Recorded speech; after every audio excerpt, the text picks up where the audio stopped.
नमस्कार।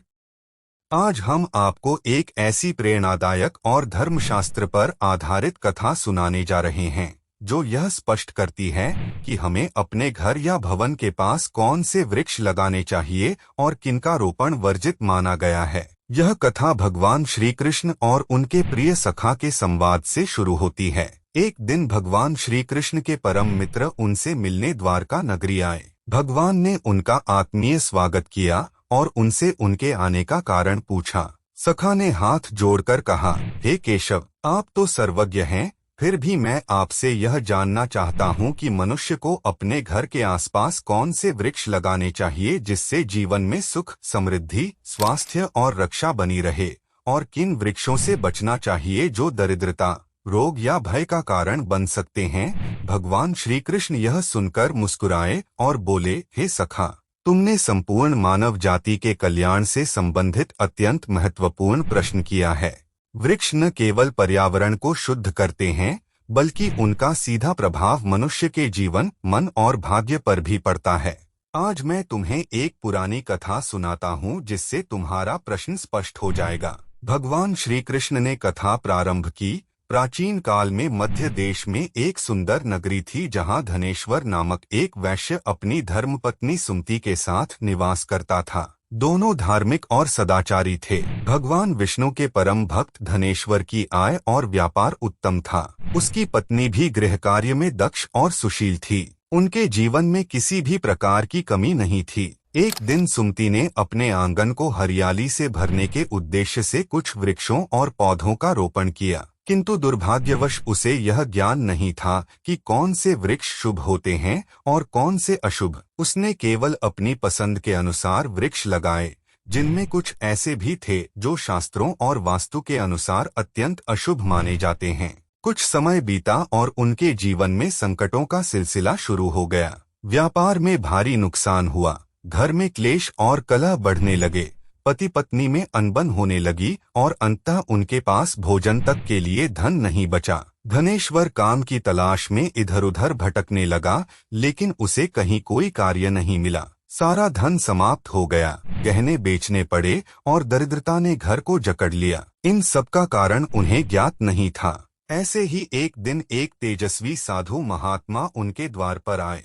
धनेश्वर ने अत्यंत श्रद्धा और आदर से उनका स्वागत किया और कहा, हे महात्मा, यह गरीब घर है, किंतु आपके स्वागत के लिए जो बन पड़ेगा मैं करूँगा। साधु ने कहा कि वे कई दिनों से भूखे हैं और कुछ विश्राम करना चाहते हैं।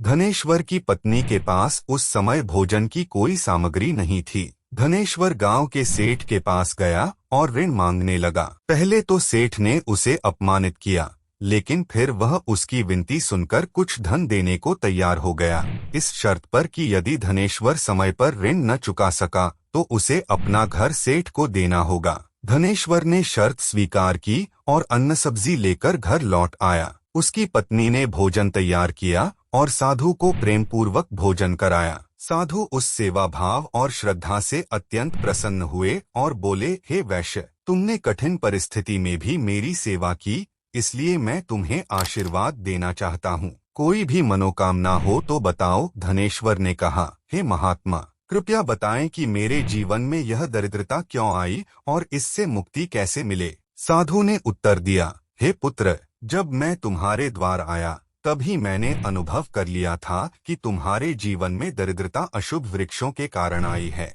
तुम्हारी पत्नी ने अज्ञानवश जो पौधे आंगन में लगाए हैं वे वास्तु और धर्म के अनुसार अशुभ हैं। अब मैं तुम्हें उन वृक्षों के विषय में विस्तार से बताता हूँ जिन्हें घर के पास लगाना शुभ होता है और जिन्हें नहीं लगाना चाहिए। साधु ने समझाया कि पीपल का वृक्ष सर्वाधिक पवित्र होता है। इसकी जड़ में भगवान विष्णु, तने में भगवान शिव और अग्रभाग में ब्रह्मा जी का वास माना जाता है। पीपल को स्पर्श करने से पाप नष्ट होते हैं और लक्ष्मी कृपा प्राप्त होती है।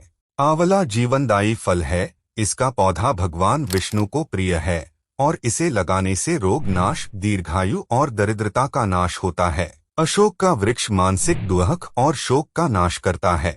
यह सुख शांति देने वाला वृक्ष है।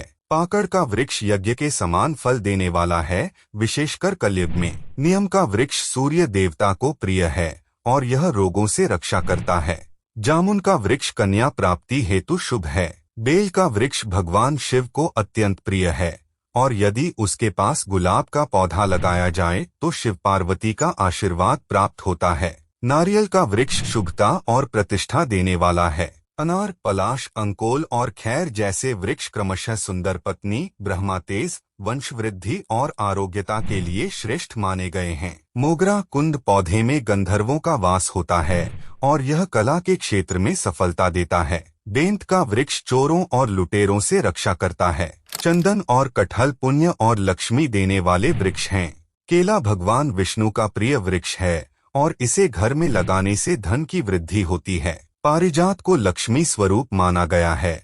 इसकी उत्पत्ति समुद्र मंथन से हुई थी और यह अत्यंत पवित्र माना जाता है। इसके पश्चात साधु ने उन्हें अशुभ वृक्षों के बारे में भी चेताया। ताड़ का वृक्ष संतान का नाश करता है, अतः इसे घर के पास नहीं लगाना चाहिए। बहेड़ा और वटवृक्ष में प्रेतों का वास माना गया है और इसके नीचे पूजा नहीं करनी चाहिए। पपीता, बबूल और बेर जैसे वृक्ष नकारात्मक ऊर्जा, कलह और दरिद्रता को आमंत्रित करते हैं।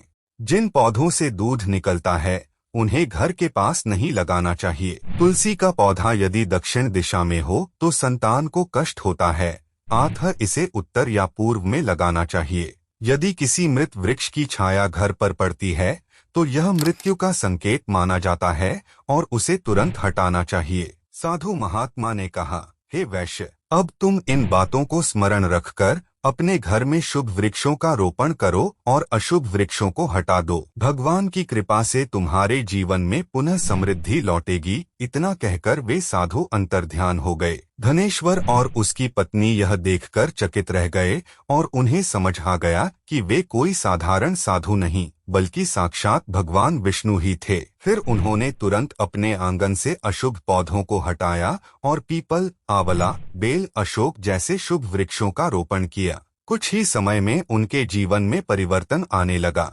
व्यापार पुनः चल पड़ा, धन की वृद्धि हुई, घर में शांति आई और दरिद्रता का पूर्णतया नाश हो गया। भगवान श्री कृष्ण ने अपने सखा से कहा, हे मित्र, यह कथा न केवल तुम्हारे प्रश्न का उत्तर है बल्कि संपूर्ण मानव जाति के लिए मार्गदर्शक है। वृक्ष केवल वातावरण का हिस्सा नहीं बल्कि हमारे जीवन की ऊर्जा और भाग्य को दिशा देने वाले तत्व हैं। जो व्यक्ति सही वृक्षों का चयन करता है वह स्वयं अपने जीवन को सकारात्मक बना सकता है।